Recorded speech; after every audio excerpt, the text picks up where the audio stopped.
अस्सलाम वालेकुम स्टूडेंट्स। हमारा अगला टॉपिक है बायोलॉजी फर्स्ट ईयर का, जिसमें हम बात करेंगे chapter number 2 nucleic acid RNA की।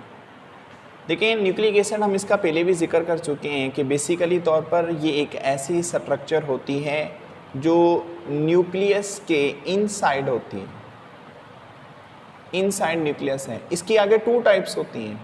हम एक टाइप पहले भी डिस्कस कर चुके हैं जिसे आपने डीएनए डीऑक्सीराइबोन्यूक्लिक एसिड कहा।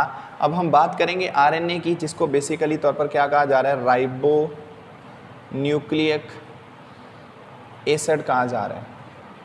इसका मोलेकुलर फार्मूला C5H10O5 होता है। ठीक है, आरएनए इसकी अगर स्ट्रक्चर बना लें, यानी कि इसका जो मोलिकुलर स्ट्रक्चर है वो ये वाला ऐसे होता है।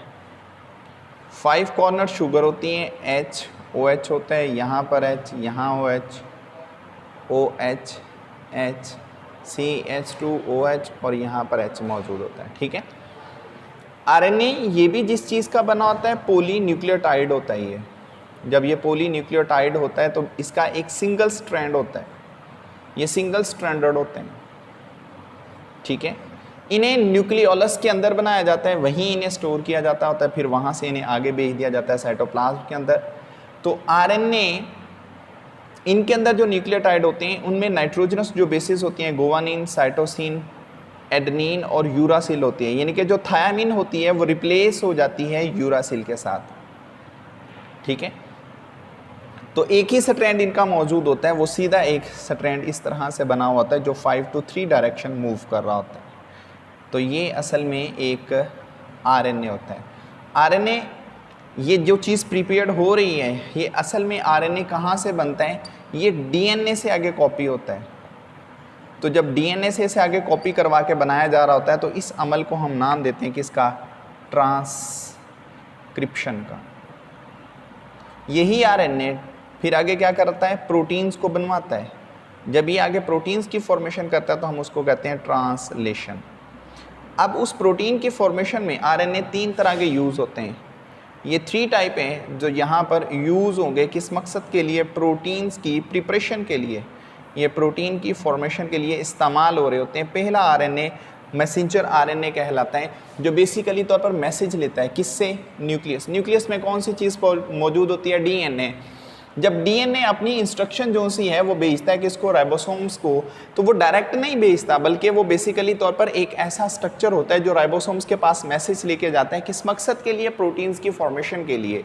ये एक सिंगल स्ट्रैंडेड स्ट्रक्चर होता है जो कि total size 3 to 4% of total RNA होता है। यानी कि अगर एक आरएनए 100% है तो 100% में से 3 से 4% जो सा हिस्सा होता है वो मैसेंजर आरएनए का होता है। इसकी जो लंबाई होती है वो 3000 न्यूक्लियोटाइड होती है फॉर 1000 अमाइनो एसिड्स के लिए। यानी कि हर अमाइनो एसिड, अगर जो भी प्रोटीन्स यहाँ पर बनानी है, जितने अमाइनो एसिड होंगे उनका 2 गुना ज़्यादा ही ये होता है। ट्रांसफ़र आरएनए की बात कर लें, इसके अंदर जो बेसिकली तौर पर है वो ये क्या करते हैं, ये स्पेसिफिक अमाइनो एसिड्स को ट्रांसफ़र करते हैं राइबोसोम्स के पास। किस मकसद के लिए, ताकि स्पेसिफिक प्रोटीन्स की फॉर्मेशन की जा सके। इनका टोटल साइज 10 to 20% के करीब होता है। लंबाई की बात करें 75 to 90 न्यूक्लियोटाइड्स पर ये कॉन्सिस्ट होते हैं।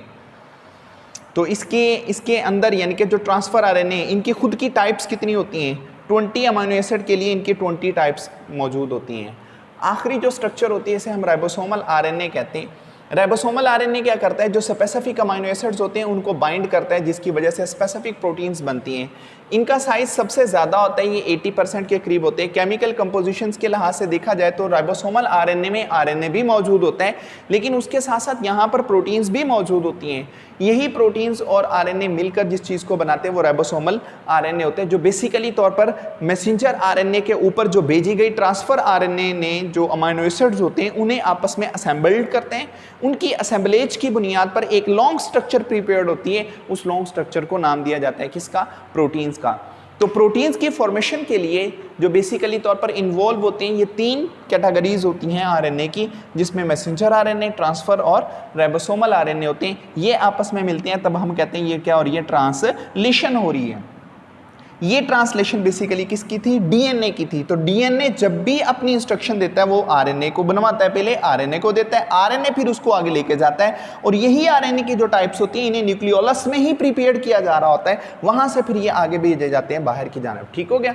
तो ये इसका मॉलिक्यूलर फार्मूला होता है, ये इसका बेसिकली तौर पर फंक्शन है न्यूक्लिक एसिड, जिसमें हमने बात की किसकी, आरएनए की।